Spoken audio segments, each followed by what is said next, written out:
Good morning, everyone. Today we're going to be starting with lesson 4 in our unit 3 packet, and we're going to be looking specifically at the characteristics. So this first part is going to be a little bit boring just because it's vocabulary, but we'll kind of go through each one, and then we'll kind of put everything together in a separate video. But these are all the different characteristics that you're going to need for your project. So you're going to have to be able to identify things like whether or not you have an odd or even function, where are your x-intercepts, your zeros, your y-intercepts, your domain, your range, and all of those things. All right, so here we go. All right, so first of all, we've already talked about symmetry. And so remember, with symmetry, you can have odd or even symmetry, right? But this time we're looking at whether or not a function is considered to be an odd or even function.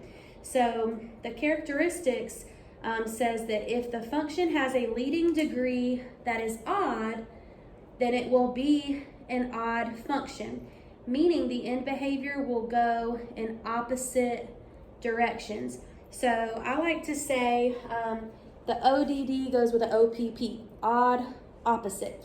All right, so leading degree odd, it's an odd function. That means it's going to go in opposite directions. So things like, x cubed plus 2x squared, blah, blah, blah, that's considered an odd function because the leading degree is odd. It doesn't really matter if it has symmetry or not. All right, so this is not symmetry. This is just telling us that it's an odd function because it's going to go in opposite directions. A function is going to have, or it's going to be an even function if the leading degree is even. That means that the end behavior will go in the same direction. All right, so if we look at the examples, this first example is considered odd because it's going in opposite directions. So on one side it's going up and the other side it's going down. Same thing with the second one. One side's going up, one side's going down. So that is considered an odd function. So automatically what I would know about those two functions is that it would have an odd leading degree. All right, now the third one is considered even because it goes in the same direction on both sides. Same thing with the fourth one, it's even because it's going in the same direction on both sides. And the last one also goes in the same direction on both sides, so it is also considered even. All right, so those are examples of odd and even functions. Now, some of these also have odd or even symmetry. All right, so the second function, not only is it an odd function, but it has odd symmetry because it has rotational symmetry.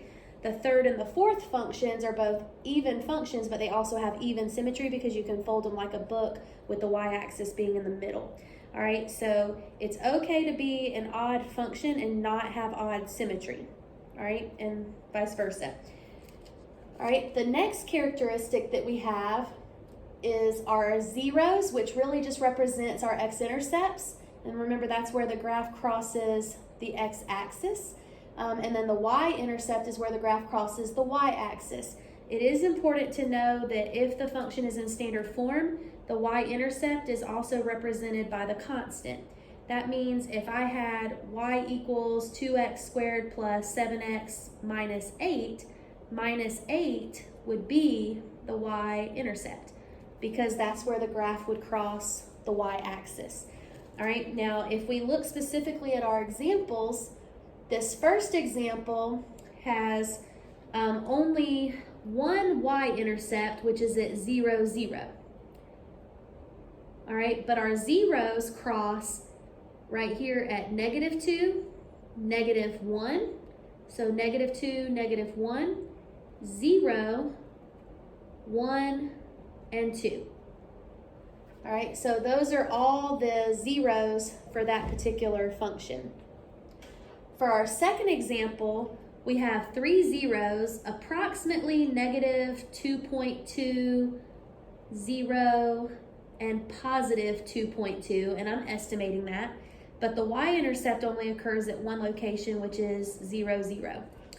All right, so those are our x-intercepts, or which we call zeros, roots, or solutions, and then of course our y-intercepts. All right, so if you'll pause the video, and I want you to try this third one by yourself. So I'm going to give you a moment to do that, and then you can turn the video back on and check your answer. So hit pause now.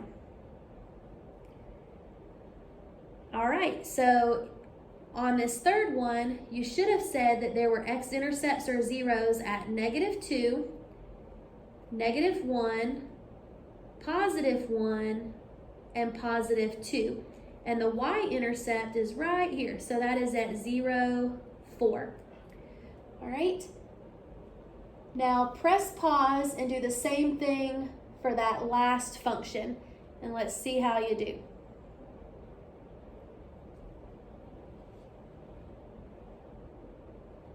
All right, so for the zeros, you should have said right here, it's at -1.8-ish and +1.8-ish. And then the y-intercept is at 0, 3. All right, so that is some information about odd and even functions. We talked a little bit about odd and even symmetry, and then of course the x-intercepts, which represent the zeros, roots, solutions, and so that's where your graph crosses the x-axis, and then the y-intercept, which is where your graph crosses the y-axis. So I'm gonna start a new video because I don't want too much on each video, but that'll at least get us through the first little bit.